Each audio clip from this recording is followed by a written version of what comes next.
ఆశీర్వాదం కొరకు పెట్టుకున్నానండి. దేవునికే మహిమ కలుగును గాక.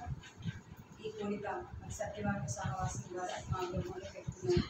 దాన్ని బట్టి అందరికీ కూడా నా హృదయపూర్వకంగా వందనాలు చూపిస్తున్నాను.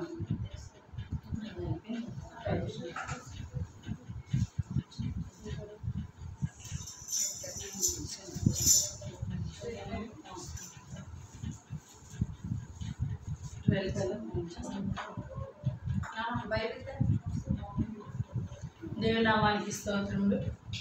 దేవుడు గతించిన దినముల నుంచి ఇంతవరకు సత్యవాక్య సహవాసాన్ని ఆయన ముందుకు కొనసాగిస్తున్నటువంటి దేవాతి దేవునికి కృతజ్ఞతాస్తుతులు చెల్లించవలసిన వారమై ఉన్నాము.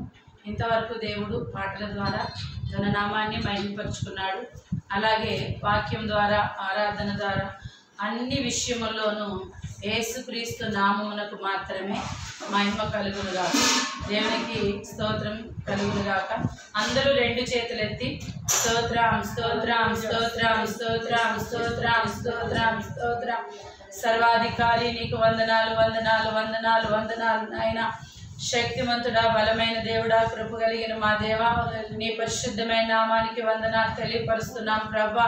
నీ కృపలో జ్ఞాపకం చేసుకోండి. నీ దైవ చిత్తములో మమ్మల్ని అందరినీ ఉంచావు నాయన.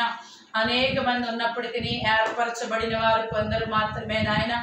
ఈ సత్యవాక్య సహవాసాన్ని మీరు నానాటికి బలపరుస్తూ నీ కృపలో జ్ఞాపకం చేసుకున్నందుకు వందనాలు నాయన. దూర ప్రాంతం నుంచి నీ సేవకురాలు ప్రభా జయం సిస్టర్ని మీరు తీసుకొచ్చినందుకు వందనాలు స్తోత్రములు.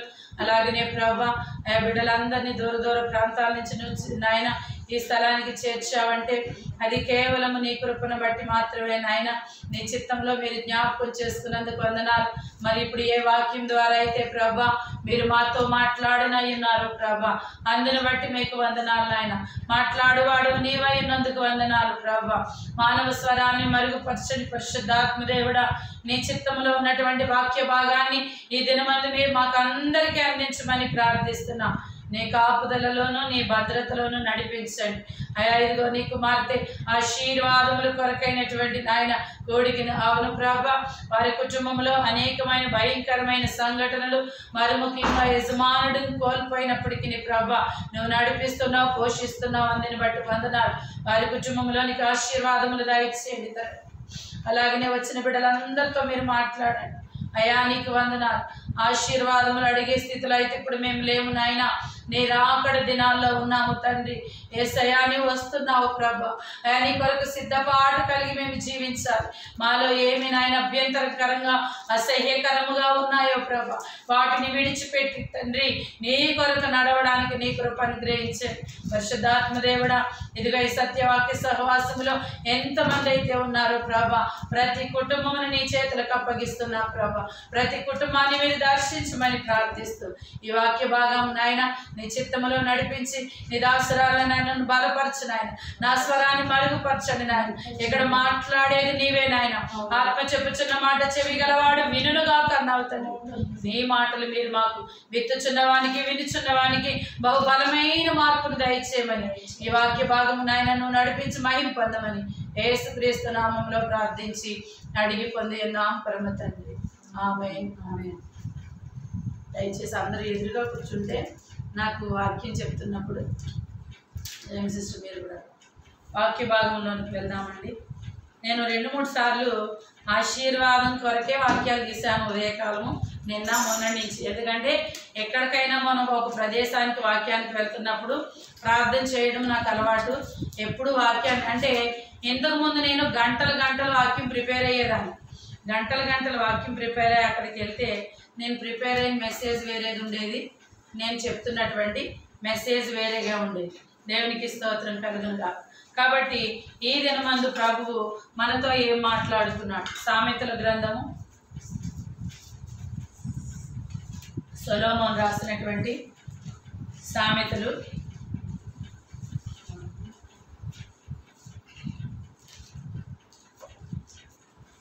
6వ అధ్యాయం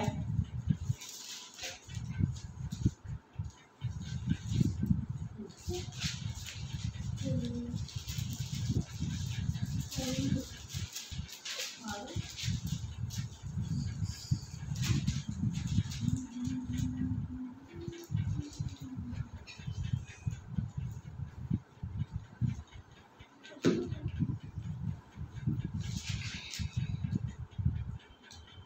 మొదటి వాక్యము మనం చూద్దామండి. 6వ అధ్యాయము మనం మాట్లాడుకుంటున్నటువంటి 16వ వచనం. 6వ అధ్యాయము 16వ వచనం. యెహోవాకు అసహ్యములైనవి 6 కలవు, 7 ఆయనకి ఏవులు. దేవునికి స్తోత్రం కలుగునుగాక. యేసుక్రీస్తు ప్రభు వారికి అసహ్యమైనవి ఎన్ని కలవంటండి? 6 కలవు. 7 కూడా ఆయనకి అసహ్యమే. ఏంటి ఆ అసహ్యమైనటువంటి 6 కార్యాలు? దేవుడు ఈ దినమందు మనతో మాట్లాడుతుంది ఏంటంటే అసహ్యమైనవి 6 ఉన్నాయి. ఆ 6 ఏంటనేది చూద్దాం తర్వాత వచనాల నుంచి. అవేవనగా అహంకార దృష్టియు, కల్లలాడు నాలుకయు, నిరపరాధులను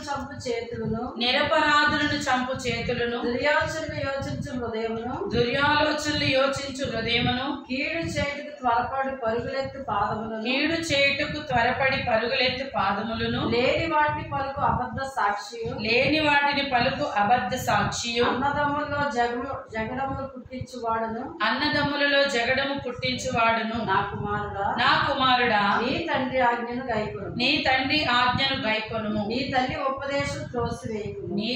ఉపదేశమును త్రోసివేయు. దేవునికి స్తోత్రం కలుగును గాక. దేవుడు ఇక్కడ ఒక 6 అంశముల నిమిత్తం దేవుని కంట అసహ్యమైనవి కొన్ని ఉన్నాయట మానవులలో. అవేంటి అనేది ఇక్కడ చూస్తే 6 ఉన్నాయంట. మొదటి అహంకార దృష్టి, అంటే గర్వం. కొంతమందిని చూసేటప్పుడు చాలా గర్వంగా నడుస్తూ ఉంటారు. వాళ్ళని చూస్తే అనిపిస్తుంది వీడు నాశనానికి దగ్గర అయ్యాడని పెద్దవాళ్ళు అనుకుంటా ఉంటారు. ఎందుకంటే నాశనానికి ముందు గర్వం నడుస్తుంది. అంటే వాళ్ళకు కలిగిన దాన్ని బట్టి నడకలో కూడా వాళ్ళకి అహంకారంగా గర్వంగా నడుస్తారు. కొంతమంది పెద్దవాళ్ళు పిలిచి ఏమంటారో తెలుసండి, కొంచెం భూమి మీద నడవయ్యా అంటారు. అంటే భూమి మీద నడవట్లేదా? నడుస్తున్నాడు. ఆ నడిచే నడక ఎలా ఉందంట? అహంకారంగా, గర్వంగా, నాకేంటి అని ఇలాగ నడుస్తూ ఉంటారు. అది దేవుని కంట అసహ్యమైనది. దేవుని సంగమా, దేవుడు మనతో మాట్లాడుతుంది ఏంటంటే ఎవరిలో ఇటువంటి అహంకారమైన ఉంటే వాటి నుంచి మనం ఏమవ్వాలంటండి? విడిపించబడాలి. మన అహంకారము మనకు తెలియదు, మన పక్క వారికి తెలుస్తుంది. మన లోపము మనకు తెలియదు.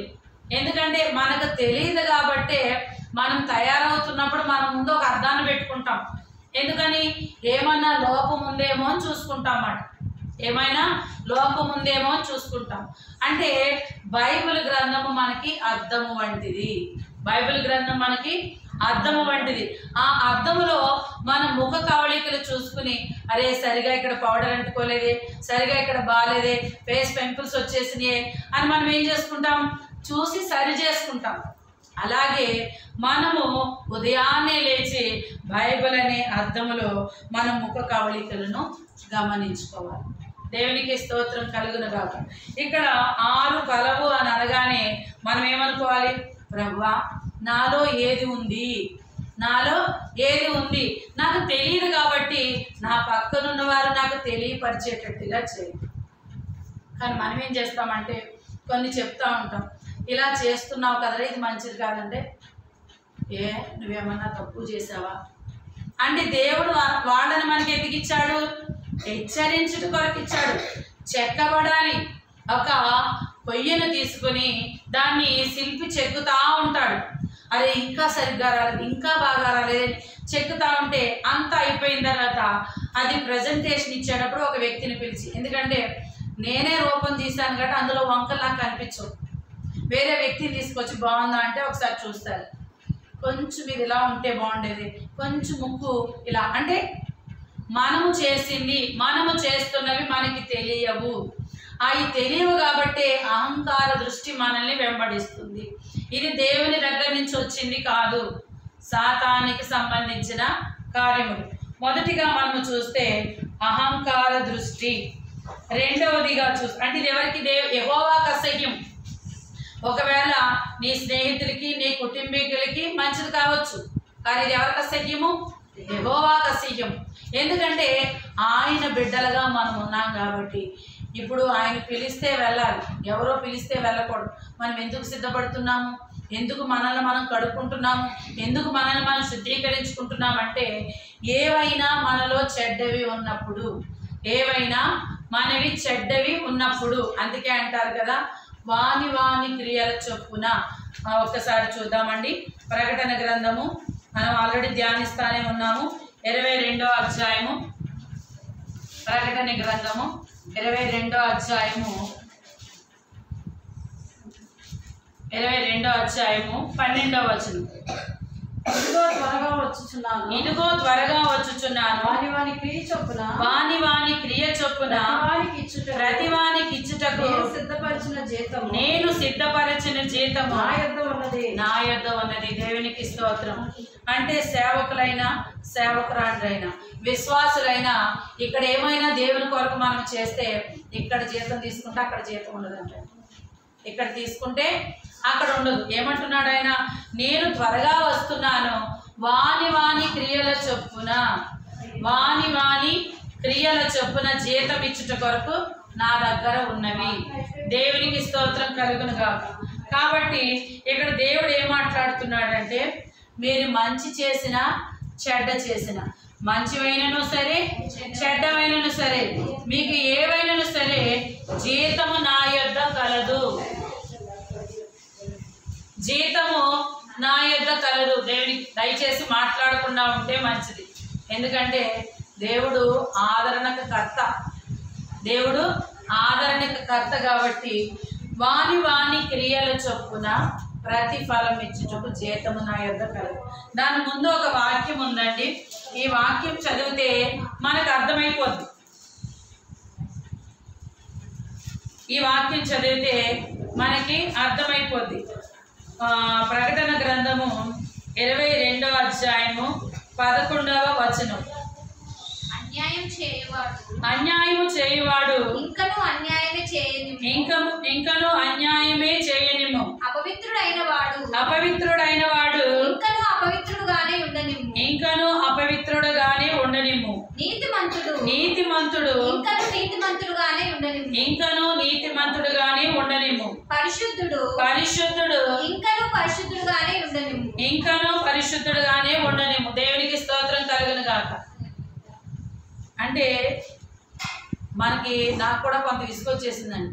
ఎంతమందిని ప్రభా పిలవాలి, ఎవరు పిలిస్తే రావడానికి ఒక్కొక్కరిని బ్రతిమాలాడాలి ఎందుకు అనిపిస్తుందని అంటే, ఇక్కడ దేవుడే ఇందాక సేవకురాలు జయమ్మ సిస్టర్ ఒక మాట చెప్పారు, వదిలేయండి, ఎవరిని పిలవద్దు, ఎవరు ఏర్పరచబడ్డారో వాళ్ళే వస్తారు. దేవుడు ఇక్కడ ఏమంటున్నాడు? వదిలేసేయండి. అన్యాయం చేసేవాడు వాడు అన్యాయం చేస్తూనే ఉంటాడు. మనం ఆపినా కూడా వాడు ఆగడు. ఎందుకంటే వాడు అన్యాయస్తుడు కాబట్టి. పరిశుద్ధుని పరిశుద్ధుడుగానే ఉండనివ్వండి. పరిశుద్ధుడి దగ్గరికి వెళ్ళి కొంతమంది ఎందుకంటే అంత కష్టపడి చేస్తున్నారు, లేదు మీకు ఇది అవసరమా, ఎవరో రాకపోయినా మీరు నడిపించటం. ఓ సేవకుడి దగ్గరికి వెళ్ళి ఎంతకాలం అండి, ఎంతకాలం? జ్యోతి సిస్టర్ మీరు మాట్లాడితే మేము వాక్యం వదిలేస్తాం. ఇక్కడ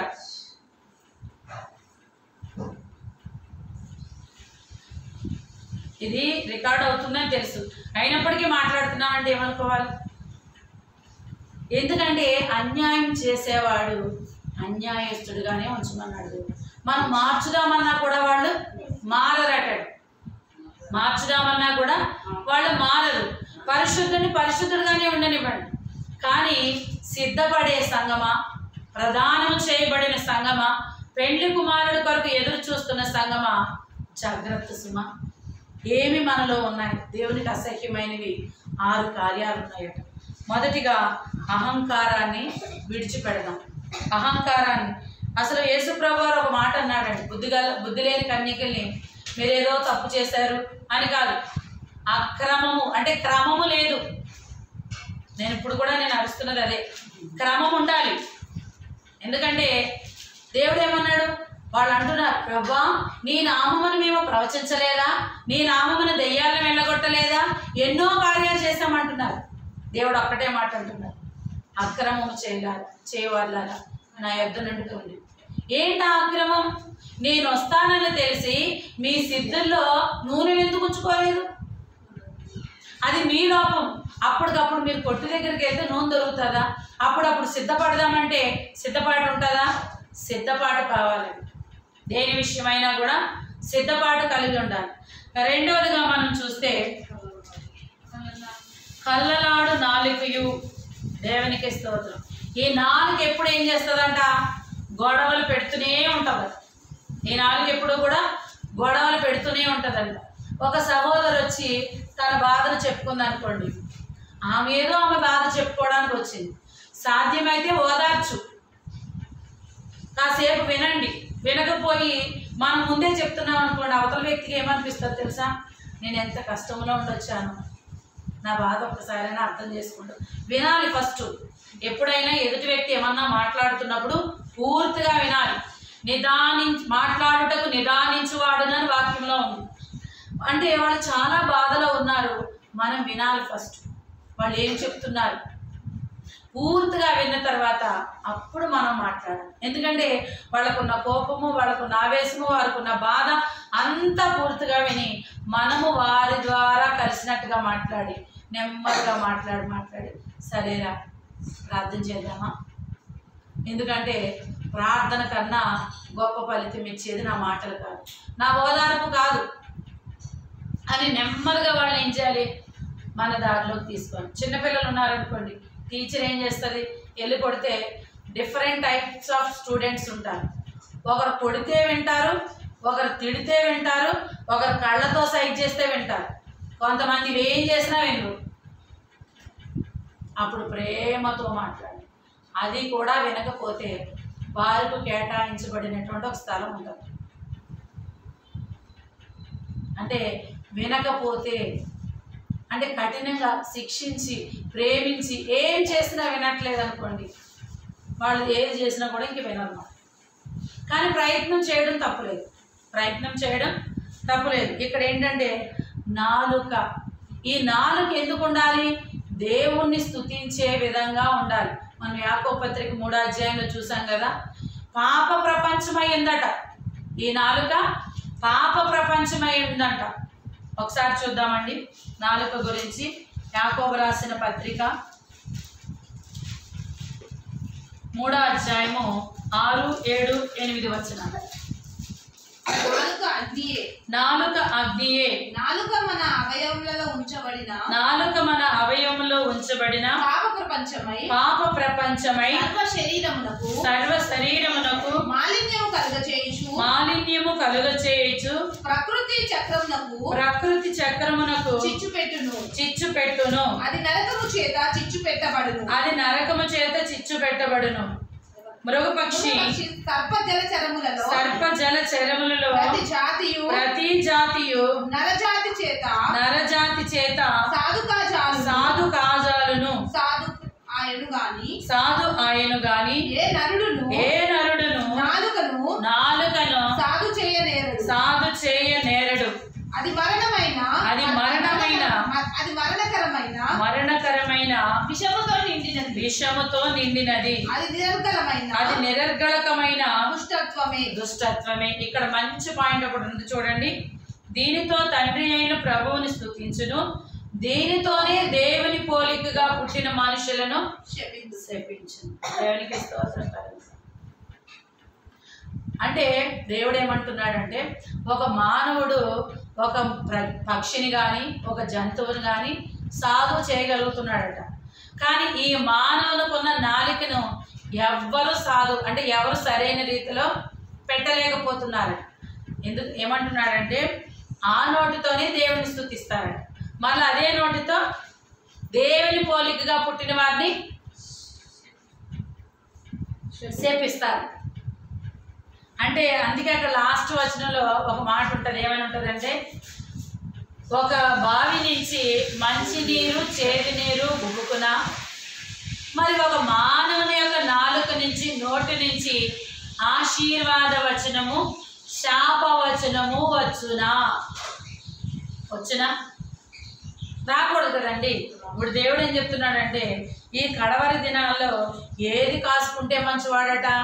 నాలుకను కాసుకుంటే మంచివాడట. అందుకే ఈ రోజు నుంచి మనము మౌనం వహిద్దాం. విస్తారమైన మాటల్లో దోషం ఉండగా మానదు. విస్తారమైన ఎక్కువగా మాట్లాడేస్తూ ఉంటాం, ఏదో మనం మాట్లాడేస్తున్నాం కదా, కానీ అందులో దోషమే ఉంటుంది. దేవుడు ఏం చేస్తున్నాడట? మలాకి గ్రంథం 3వ అధ్యాయం 16వ వచనంలో దేవుని యందు భయభక్తులు గల వారు ఎవరన్నా ఉన్నారా ఇక్కడ? ఒకవేళ ఉంటే వారు ఏమన్నా మాట్లాడుతున్నప్పుడు ఆయన విని జ్ఞాపకార్థ గ్రంథంలో రాసుకుంటాడట. నా బిడ్డలు నా కొరకే మాట్లాడుకుంటున్నారు. ఎంత సంతోషం ఉండదు దేవునికి మన నోటి నుంచి. ఈ నోరు ఎటువంటిది అన్నాడు? పాప ప్రపంచం. అంతేకాదండి, ఈ నోరుకి దేవుడు ఒక పవర్ కూడా ఇచ్చాడు. జీవము మరణము నాలుక వశము. దేవునికి స్తోత్రం. హల్లెలూయా, హల్లెలూయా. అంటే ఈ నోటి నుంచి అవ్వదు అన్నది కూడా అవుతుంది అనే అనాలి, మనం అవుతుందనే అనాలి. ఎందుకంటే అదే విశ్వాసం. విశ్వాసం లేకుండా దేవునికి ఇష్టడై ఉండుట అసాధ్యం. కాబట్టి మన నోటి నుంచి మంచే పలకాలి. నష్టమేముంది? మంచి పలికితే. ఒక ఆమె వచ్చి నేను ఇల్లు కొనాలి అని అనుకున్నప్పుడు ఏమన్నాను మనం? అవునుగా అక్క, ఆమె ఇల్లు కొనే అంతుందా? ఎంతుందో ఆమెకు తెలుసు, దేవుడికి తెలుసు. ఆమెకు తెలుసు. ఆమె నమ్మకం ఉంచినటువంటి ఆ నమ్మకానికి తెలుసు. ఆ నమ్మకమే యేసయ్య. మన నమ్మకం ఎవరు? మన దేవుడే. నేను నీ దేవుడైన యెహోవాను, సైన్యములకు అధిపతి యెహోవా సెలవిస్తుంది ఏమనగా, గొప్ప సైన్యాన్ని కలిగిన దేవుడు, నీతిమంతుడు, న్యాయవంతుడు, నిత్యము దేవదూతల చేత స్తుతి నొందదగుచును. అంటే ఈ నోరు ఏం చేయాలటండి? స్తుతి చెల్లించాలి. యెషయా అంటున్నాడు, ప్రభా నేను ఎలా స్తుతించను ఆయన? ఈ నోటితో నేను ఇంతకుముందు ఎవరినో ఒక మాట అన్నాను ప్రభా, మరి అపవిత్రమైపోయినాయి కదా నా పెదవులు అపవిత్రమైపోయినాయి. మరి ఒకే నోటి నుంచి మంచి చెడు రాదన్నావు, ఆల్రెడీ చెడు వచ్చేసిందయ్యా. మరి మంచి నేను మాట్లాడంటే ఎలా చేయాలి ప్రభా? ఒక్కసారి ఆ దేవదూత చేత, ఆ పరిశుద్ధమైనటువంటి అగ్ని చేత నా పెదవులు కాల్చు, నేను పరిశుద్ధపరచబడతాను, అప్పుడు నిన్ను స్తుతిస్తాను. మరి మనం ఎలా ఉన్నాం ఈ రోజుల్లో? దేవుని స్తుతించేవారుగా ఉన్నామా? లేకపోతే కొండెములాడేటువంటి నాలుకలు, కళ్ళలాడేటువంటి నాలుకలు, అపవిత్రమైన మాట్లాడేటువంటి నాలుక భయంకరమైనటువంటి ఉగ్రతను. జాగ్రత్త. ఇది రెండవది. మొట్టమొదటిగా ఏంటి? అహంకార దృష్టి. రెండవదిగా కళ్ళలాడి మాట. ఇవి ఎవరికి అసహ్యమంట? దేవుడైనటువంటి యెహోవా. మూడవదిగా నిరపరాధులను చంపేటువంటి చేతులు. నిరపరాధులు అంటే వాళ్ళ అపరాధులు కాదు, అంటే ఏం చేయలేడండి. ఏ తప్పు చేయలేని వాళ్ళు కొంతమంది మధ్యలోకి వెళ్ళి చేతులు కలుపుతూ ఉంటారు. ఆమె మాట్లాడింది నేను చూశాను, ఆమె చేసింది నేను చూశాను అనగానే, అంటే దీనికి బాగా చెప్తున్నాను, అబద్ధపు సాక్ష్యములు చెప్పేవారు అన్నమాట. వీళ్ళకి ఎంతో కొంత డబ్బు ఇస్తారు, అబద్ధ సాక్ష్యం వెళ్ళి చెప్పేస్తారు. మరి నిరపరాధం నువ్వేం చేస్తున్నావు? చంపేస్తున్నట్టే కదా. వాళ్ళ ఉనికి కోల్పోతుంది. వాళ్ళు చాలా నీతిగా బ్రతుకుతున్నారు. నీవు చెప్పే సాక్ష్యం చేత వారి జీవితం ఏమైపోతుంది? తారుమారైపోతుంది. అటువంటి పరిస్థితుల్లో మనం ఉన్నాము. అంటే ఈ సందర్భానికి మనం చూసుకుంటే యోసేపు గొప్ప నిదర్శనం. యోసేపు చాలా నీతిమంతుడుగా ఉన్నాడు, దేవుని యందు భయభక్తులు కలిగి ఉన్నాడు. ఏం చేశారు? మొట్టమొదటిగా తన అన్నదమ్ములే తీసుకెళ్ళి చంపేయాలని చూశారు. అది జరగకపోయేసరికి ఏం చేశారు? అమ్మేశారు. కీడును అనుభవిస్తున్నాడు యోసేపు. పోనీ ఒక కీడు వచ్చింది నాయన, ఇక్కడి నుంచి నేను తప్పించుకొని పోతీఫర్ ఇంట్లోకి వెళ్ళాను. పోతీఫర్ మంచి అధికారం నాకు ఇచ్చాడు. ఎందును బట్టి? నన్ను బట్టి కాదు, నేను నమ్మినటువంటి దేవుణ్ణి బట్టి. ఒక మంచి స్థానాన్ని నాకు ఇచ్చినప్పుడు పోతీఫర్ భార్య పాపం చేయాలని చూసింది. నిజంగా చూడండి, యోసేపు తన నీతిని యథార్థతను కాపాడుకుని అది చేయను అని అన్నప్పుడు మరలా ఇంకొక నింద వచ్చింది. వచ్చినప్పుడు ఎక్కడ అంటే చూడండి, ఒక నింద మేలు తీసుకెళ్ళింది. ఎక్కడ నింద? అన్నదమ్ములు తీసుకెళ్ళి ఒక చోట పడేస్తే మంచి స్థానంలోకి వెళ్ళాడు. మరలా అక్కడి నుంచి తీసుకెళ్ళి ఇంకో ప్రదేశంలో చేస్తే ఇంకా మంచి స్థానం వచ్చిందని. ఇదేనండి కీడు వెనకాల మేలంటే. కష్టం ఉందా, నష్టం ఉందా, దుఃఖం ఉందా, బాధ ఉందా, ఇరుకుందా, ఇబ్బంది ఉందా, ఏది ఉన్నప్పటికీ దాన్ని నువ్వు సంతోషంగా ఆనందించాలి. మన ప్రభు అయినటువంటి యేసుక్రీస్తు ప్రభు వారు శిలువ మరణాన్ని బాధగా అంగీకరించలేదండి, ఇష్టంగా అంగీకరించాడు. తండ్రి అని కొండ మీదకి వెళ్ళి ఆ ఒక్కడే ఆ గెత్సేమనే తోటలో ప్రార్థన చేస్తా ఉన్నాడు. నాకు ఎదుర్కోవాలి నాయన. మనకి వస్తున్నాయి శోధనలు, కష్టాలు వస్తున్నాయి, కానీ మనమేం అడగాలి? ప్రభా, ఇది ఎదుర్కొనేటువంటి శక్తి నాకు ఇయ్యయ్యా, దీని నుంచి ముందుకు వెళ్ళేటువంటి సామర్థ్యాన్ని నాకు ఇవ్వు ప్రభా అని ప్రార్థన చేయాలి. ఎందుకంటే కష్టకాలం అంది యెహోవా మనకు ఆసన్నుడనుంది. మీరు అడగండి, మీకు నేను సమీపముగా ఉన్నాను. నిన్న ఏమన్నాడు ఆయన? ఒక మాట, వాడబారని మహిమా కిరీటాన్ని ఇస్తాను, జీవ కిరీటాన్ని ఇస్తానన్నాడు, నీతి కిరీటాన్ని ఇస్తానన్నాడు. ఇంకే కిరీటాన్ని ఇస్తానన్నాడు? అక్షయ కిరీటము, ఇంకొకటి అతిశయ కిరీటము. మధ్యాకాశంలో ఈ 5 కిరీటాలని పట్టుకుంటాం మనం. దేవునికి స్తోత్రం. మన ప్రయాసము ప్రభువునందు వ్యర్థము కాదు. మన ప్రయాసం ఎవరి కోసం? ప్రభువునందు ప్రయాసమే. ఇంట్లో కొట్టుకుని తిట్టుకుని అవి కాదండి. ఇప్పుడు ప్రార్థనకు ఎవరన్నా వస్తానంటే వెళ్ళొద్దని వాళ్ళు తిట్టారనుకోండి, అంగీకరిస్తే ఎంతసేపు అండి? ఒక వ్యక్తి తడతాడు 2 నిమిషాలు, 3 నిమిషాలు, 5 నిమిషాలు. వాళ్ళకి ఇంకా ఎనర్జీ ఉంటే 10 నిమిషాల కన్నా ఎక్కువ తిట్టరు. గొడవ ఎప్పుడు పెరుగుతుంది? ఈ వ్యక్తి తిడుతుంటే ఆ వ్యక్తి అందుకుంటేనే గొడవ పెరుగుతుంది. తిట్టి తిట్టి తిట్టి లాస్ట్కి ఒక మాట, ఇడికి పిచ్చోడు ఎన్ని చెప్పినా ఎన్ని తిట్టినా సమాధానం, అంతే కదండి. ఎవరైనా ఎన్నని తిడతారు, అటు నుంచి సమాధానం వస్తే ఇంకా 2 తిడతారు. మనం మౌనం అయిపోయి ఉన్నామనుకోండి, పని జరిగించేవాడు ఆయన. ఇది మనకి 3వది. 4వదిగా చూస్తే దుర్యోచనులు యోచించు హృదయమును. దేవునికి స్తోత్రం. ఈ హృదయం ఎప్పుడు ఏం చేస్తుందంట? చెడ్డ ఆలోచనలు. అందుకే ఇర్మియాలో ఒక మాట ఉంది చూడండి, 17వ అధ్యాయము 9వ వచనం. 17వ అధ్యాయము. హృదయము అన్నిటికంటే మోసకరమైనది, హృదయము అన్నిటికంటే మోసకరమైనది, అది ఘోరమైన వ్యాధి కలది, అది ఘోరమైన వ్యాధి గలది. దాన్ని గ్రహింపగలవాడెవడు? దాన్ని గ్రహింపగలవాడెవడు? ఒకని ప్రవర్తనను బట్టి వాని క్రియల ఫలము చొప్పున ప్రతీకారము చేయుటకు యెహోవా అను నేను హృదయమును పరిశోధించువాడును, అంతరింద్రియములను పరీక్షించువాడు. నేనేం చేస్తున్నాను? హృదయము అన్నిటికంటే మోసకరమైనదని ఎవరు చెప్తున్నారు? దేవుడే చెప్తున్నాడు. నేను వాటిని పరిశీలన చేస్తున్నాను, అంతరింద్రియాల్ని పరిశీలన చేస్తున్నాను అంటున్నాడు. అంటే అక్కడ ఏంటి? దుర్యాలోచనలు, హృదయంలో కొన్ని చెడ్డ ఆలోచనలు కలుగుతున్నాయంట. ఆ చెడ్డ ఆలోచన, చెడ్డ తలంపు నీకు ఎప్పుడు పుట్టిందో అప్పుడే దేవుడు గ్రహిస్తున్నాడు. అందుకే మనం ఉదయాన్నే లేచి ప్రాణ ఆత్మదేహాలు నీ చేతులకు అప్పగిస్తున్నాను ప్రభు. ఇవి నీ చిత్తంలో పనిచేయాలి, ఇవి నీ చిత్తంలో పనిచేయాలి. కాబట్టి హృదయం చాలా పాపంతో నిండుతుందని ఆయనే చెప్పాడు. పరిశుద్ధంగా నేనున్నానని మనం అనడానికి లేదు. ఎవరు పరిశుద్ధులని చెప్పుకుంటున్నారో వారంట అబద్ధికులనుంది.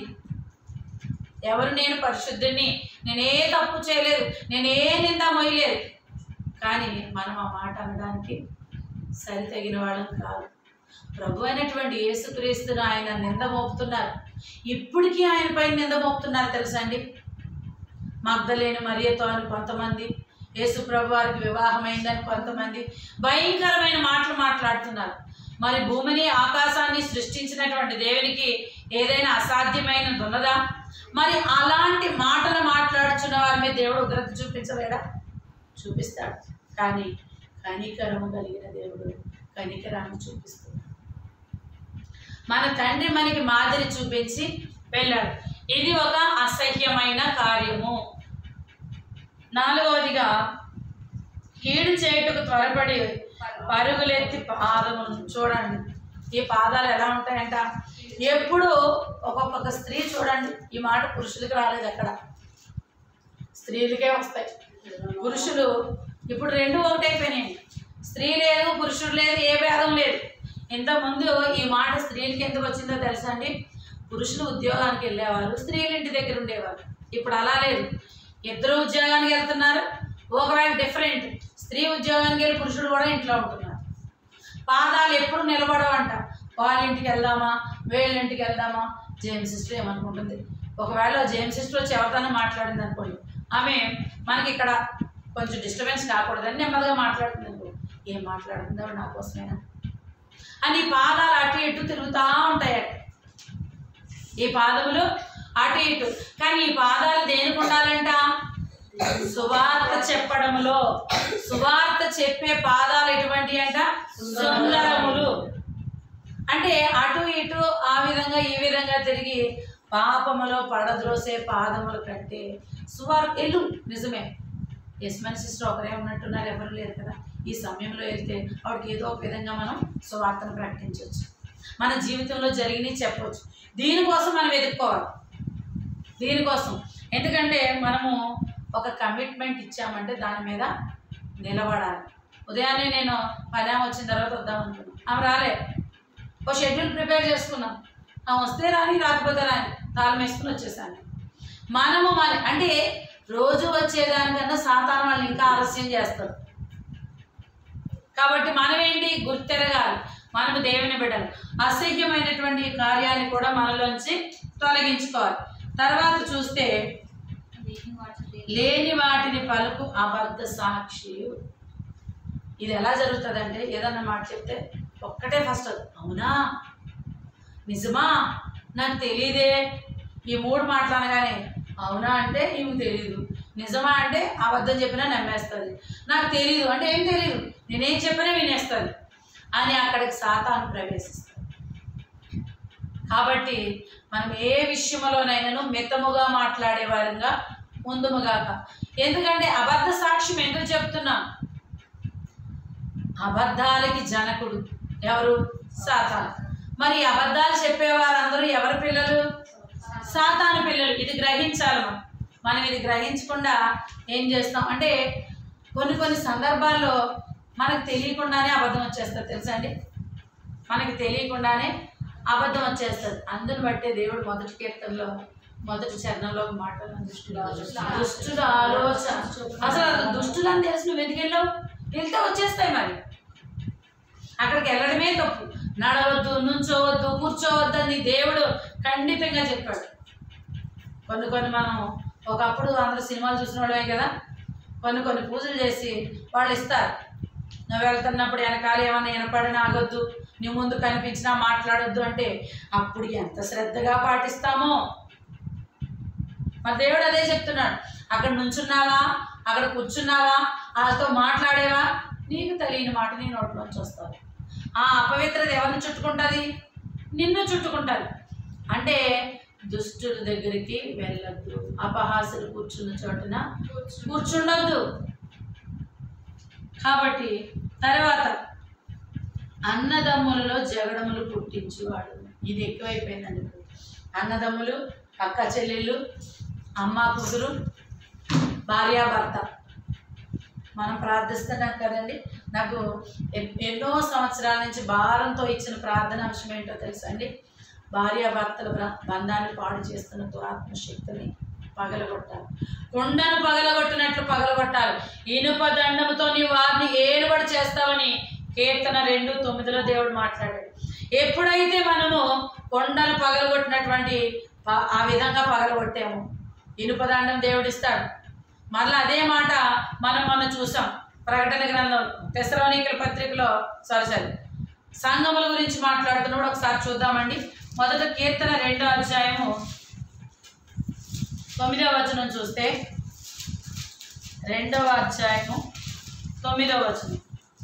ఇనుప దండముతో నీవు వారిని నలగగొట్టెదవు. కుండను పగలగొట్టినట్లు వారిని ముక్క చెక్కలుగా పగలగొట్టెదవు. దేవునికి స్తోత్రం. అలాగే ప్రకటన గ్రంథము 2వ అధ్యాయము 26, 27 వచనాలు కాదు, 27, 28 వచనాలు. జయించుచు అంతము వరకు నా క్రియలు జాగ్రత్తగా చేయువానికి జనుల మీద అధికారం ఇచ్చెదను. అతడు ఇనుప దండముతో వారిని ఏలును. వారు కుమ్మరి వాని పాత్రల వలె పగలగొట్టబడుదురు. ఏమి జయించాలంటే ఇక్కడ మనం ఏ సంఘం చూస్తున్నాం? తుయతైర సంఘం. మీరు బైబిల్లో చూడొద్దు, మనకు ఆల్రెడీ ఇవన్నీ కంఠస్థం వచ్చేసినాయి. తుయతైర సంఘంలో దేవుడు ఒక నింద మోపాడు. ఆ నింద ఏంటి? యెజబెలు బోధకు లోబడుతున్నారట, యెజబెలు యొక్క ఆలోచనలో వెళ్తున్నారట. నేను ఒక్కటే చెప్తానండి, యెజబెలు మాటకు ఒకటే ఒకటి అర్థం, పర్వాలేదు, ఇంతే. మీరేం గుర్తుపెట్టుకోవద్దు. దేవుడు ఇలా ఉండమన్నాడు కదా అంటే పర్వాలేదురా అంటే ప్రారంభమైపోతుంది యెజబెలు బోధ. ఇప్పుడు అక్క ఈరోజు నాకు వాక్యం చెప్పింది మా అందరికీ, ఇలాగ అసహ్యమైనవి 6 ఉన్నాయంట, ఈ 6 ప్రకారం మనం ఉండకూడదనంటే పర్వాలేదురా. ఎవరు వచ్చారంటే యెజబెలు. ఇవి జయిస్తే జయించిన వారికంట ఇనుపదండం ఇస్తాడట, ఏలుబడి ఇస్తాడట. మరలా మీకు నేను చెప్పాను, ఏలుబడి ఎక్కడ ఉంటుంది మనకి? 1000 ఏళ్ల పాలనలో అధికారాలు మధ్యాకాశంలో నిర్ణయించబడతాయి. అప్పుడు మనము మాట్లాడాలి. పేతురు పత్రిక 2వ అధ్యాయం 9వ వచనం, చీకటిలోనూ ఉన్న వారిని వెలుగులో తప్పించుటకు రాజులైన యాజక సమూహము, ఏర్పరచబడినటువంటి వంశము, జనులలోని వారు, పరిశుద్ధులైన వారు అధికారాన్ని చేపడతారు. అప్పుడు మనం ఇది చేస్తే అప్పుడు కీర్తన 2:8 ప్రకారంగా నన్ను అడుగుము, జనములను నీకు స్వాస్థ్యముగాను భూమిని దిగంతముల వరకు స్వత్తుగా ఇస్తాను. ఏలుబడి చేసే అధికారం నీకు ఇచ్చాను, కానీ నువ్వు ఏలుబడి చేయట్లేదు. ఎందుకని? ఆ యెజబెలు బోధలో పడిపోతున్నావు. ఇప్పుడు అసహ్యమైన వారు ఉన్నాయి కదా, ఈ 6 కూడా యెజబెలువే. దేవునికి వ్యతిరేకమైనవి ఏమున్నాయో నీవు అన్యజనుల మధ్యలో కాపురం ఉంటున్నావని నేను ఎరుగుదును. ఉండొద్దని చెప్తున్నాడు దేవుడు. ఇలా చెప్తాడా దేవుడు? వదిలేయమంటాడా దేవుడు అని మాట్లాడుతాం. దేవునికి ఇష్టమైనవి చేసేవారంగా మన ముందుగా. తర్వాత మాట చూద్దామండి. నా కుమారుడా నీ తండ్రి ఆజ్ఞను గైకొనుము. ఒకటి తండ్రిది, ఇంకొకటి తల్లిది. తండ్రి ఇస్తున్నాడు ఆజ్ఞ, తల్లి ఇస్తుంది ఉపదేశం. ఇది మీకు క్లియర్గా చెప్పి నేను ముగిస్తాను. తండ్రి ఏమిస్తున్నాడు? ఆజ్ఞ. తండ్రి ఎవరు మనకి? తండ్రి అయిన దేవుడు. దేవుడు ఏమిచ్చాడు ఆజ్ఞ? ఒకటే మాటగా మొత్తం 10 ఆజ్ఞలు కలిపి ఒక్క మాటగా లాక్కొచ్చాడు దేవుడు. నిన్ను వలె నీ పొరుగు వారిని ప్రేమించు, నీ పూర్ణ హృదయంతో, నీ పూర్ణ మనసుతో, నీ పూర్ణ ఆత్మతో. ఇది ఆజ్ఞ. ఆజ్ఞ అంటే ఏంటో తెలుసా అండి? తప్పదు, చేయాల్సిందే. దాన్ని మాడిఫికేషన్ చేయడానికి ఉండదు, మార్చడానికి ఉండదు. ఇది ఆజ్ఞ. రెండవదిగా నీ తల్లి ఉపదేశము. తల్లి ఎవరండి?